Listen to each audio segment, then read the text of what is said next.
Yeah, Mrityudand can be labeled as a film which merges the two, in the sense that the content or the essence of the content is very realistic. The characters are very realistic. The situation and the composition of the scenario picks up a lot from the grammar of popular cinema.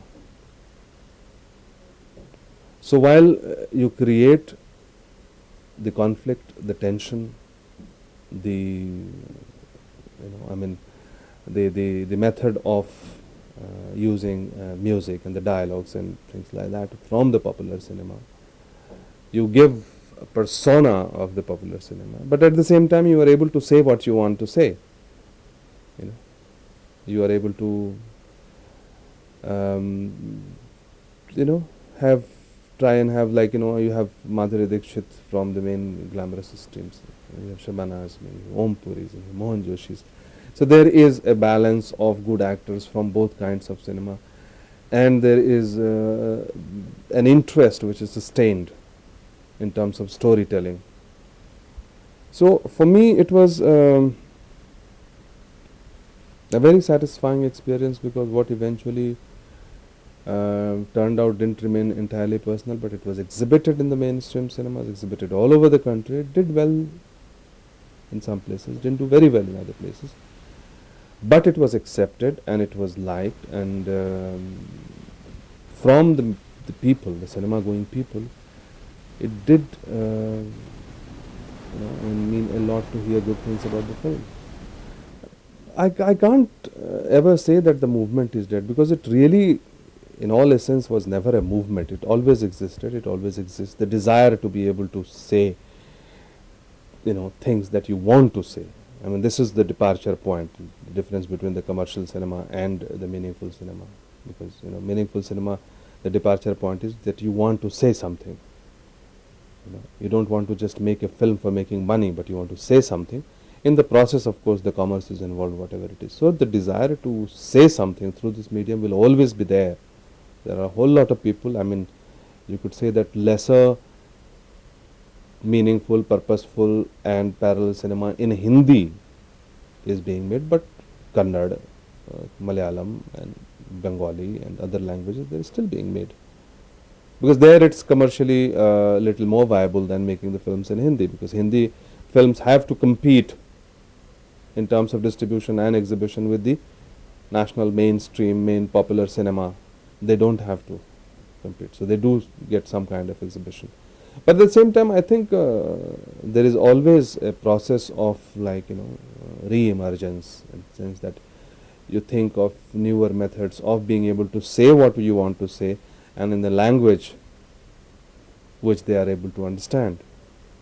So probably a new kind of cinema can be born, a new kind of cinema can be worked out for the main Hindi language. But there are definitely a lot of filmmakers, lot of people, lot of script writers who are working, will continue to work, even for, if it is for personal gratification. No, the public came, or public would have wanted to come, but there were no cinemas consistently showing this kind of cinema.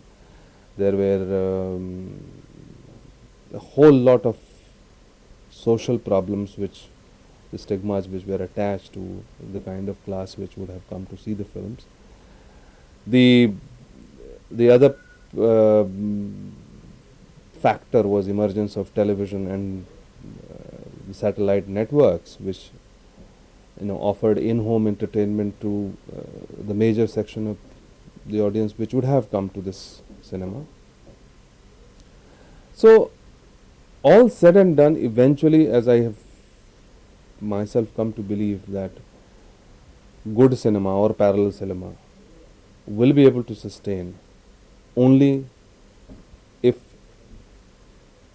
it merges with the mainstream, and it is able to seek its own position in the mainstream cinema going audience. The whole dream of having smaller cinemas and totally different distribution network may probably not come true because of the market forces or because of the capital involved in it, and the experiment in Uttar Pradesh to have smaller cinemas networked with the state film finance corporation didn't work, and so even Akashwani, one cinema which was being managed by NFDC, didn't work.